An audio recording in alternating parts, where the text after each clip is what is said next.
possibly be on that man's phone that is more interesting and than the hypnotizing female body? Just about anything. A lot of men try to be respectful and try not to stare. They know a lot of women would get upset over that. There are so many risks to him sitting there staring, and he could potentially be confronted by her if he were to do that. To a lot of men, this kind of thing just isn't worth it anymore. And I thought women didn't want to be stared or gawked at, especially when they're at the gym working out. So which one is it?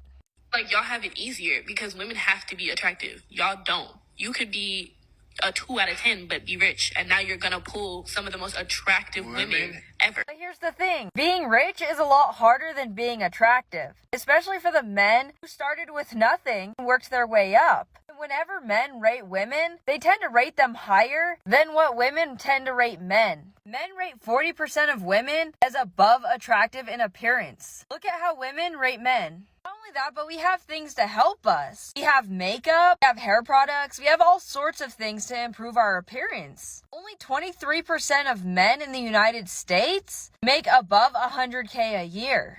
And a lot of women wouldn't even consider a man making low 6 figures as rich. So men are really disadvantaged in so many ways when it comes to dating. And this isn't even taking other qualifications into account, such as height, hobbies, weight, political party, religion, or any of the other qualifications a woman may have when she's rolling out who to date.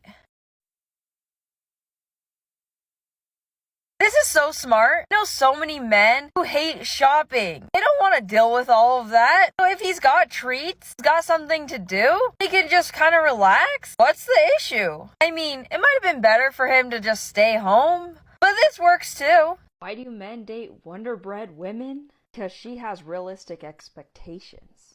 Other women will criticize her, saying she's plain, basic, or average. She likes the same thing other women like. Is that supposed to be a bad thing? The reality is, it's an excuse. Justify treating men like crap. To encourage other women to do the same. Because at the end of the day, Wonder Bread women are going to be taken. All these croissants are going to be single. The reality is, most people are average, and that's okay. It's funny how we live in a society where simple is put down and criticized. And in a lot of situations, being simple is actually the best way to be. It is just so hilarious to me when men in their, well, I guess boys, in their dating apps have in their bio, just looking for fun. Hear me out, I love it. These men are bluntly telling you what they're looking for. They're not trying to deceive you in any way. Why would you not like that? Would you rather them take you on multiple dates, get what they want, and then ghost you? I think we need to be more forward, all of us, on what we're looking for, so people don't get hurt as often. Oh, you're gonna marry for money, Chelsea? Well, yeah, I'm not gonna marry for debt. If that's what you're thinking, idiot. Here, let me help. Instead of marrying for money, marry someone with similar financial values as you. Someone who wants the same things. Someone who spends their money similar to you. Trying to find someone that makes a certain amount of money, like a very specific number, you're going to wind up disappointed. It's going to be a lot harder for you to find a partner. Especially if you're someone who wants to date someone over 100K. Not a lot of people are making that kind of money. Not only that, but just because someone makes a lot of money doesn't mean they're financially responsible. Doesn't mean you're going to have money at the end of the month to spend on whatever you want, whether it's trips or stuff or out to eat food. And that's something to keep in mind. That's why I think looking for someone with similar values is so much better, because some people don't make very much and they make it stretch really well. It also creates a nice balance, because if you don't want to spend a lot of money on stuff and you find someone who's similar, maybe you guys can work less hours and spend more time together. Because obviously a trade-off with making more money is often more hours of doing something that person may not enjoy. And that in itself comes with pros and cons. What's a scam that's become so normalized that we don't even realize it's a scam anymore? Online dating when you're a man. Ghosting. Women that use you. Sending out hundreds, if not thousands, of customized messages based on what you've seen on their profile, only to get no response. But then there's a lot of women who expect a personalized message. That hi doesn't cut it. Or how was your day? Isn't enough.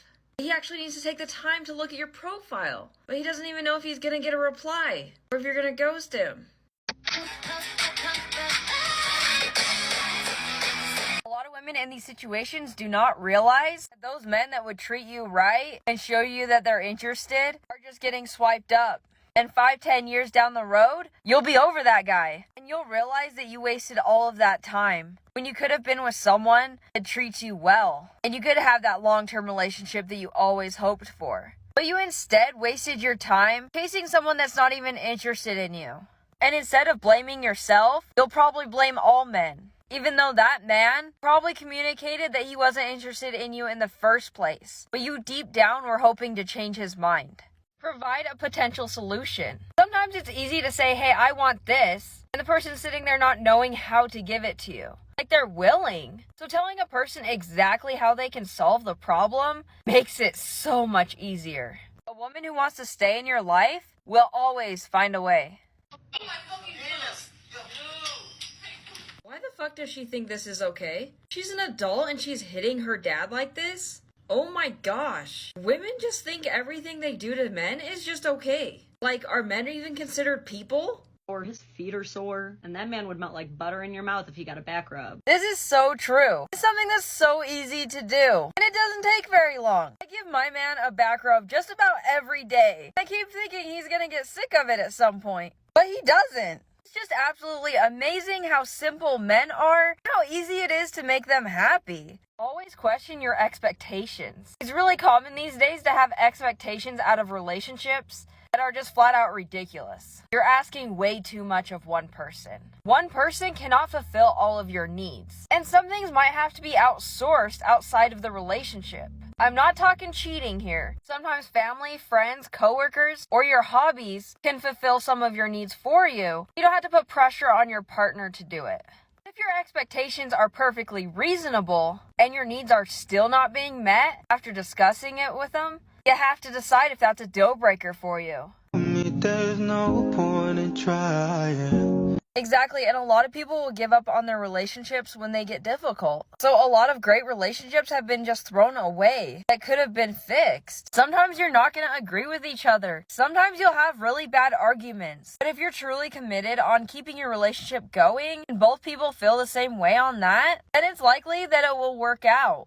No one's relationship is perfect. If anyone says that, they're lying. What do you do on those days that you don't feel that confident or fearless or powerful like you do? Over the past year and a half, I've done a million things to get myself out of my comfort zone. And it's gotten to the point where I feel like not doing something because I'm scared or nervous or whatever. And finally, I just tell myself, just do the best that you can. That's it. I then force myself to do it anyways. And I just do the best that I can. And then I walk away knowing that I did the absolute best that I can, and I couldn't have done any better because that was my best. And sometimes it doesn't work out, and it's not good enough. I mean, you're not going to be the best at everything, but oftentimes I've noticed it does work out. Even, my best effort is enough, even if I'm not very experienced or good at what I'm doing. I mean, I'm socially awkward, so that's sometimes difficult. But yeah, just do the best that you can, and tell yourself, okay, just do your best, and go for it. You'll accomplish a lot more that way than being buried in your perfectionism.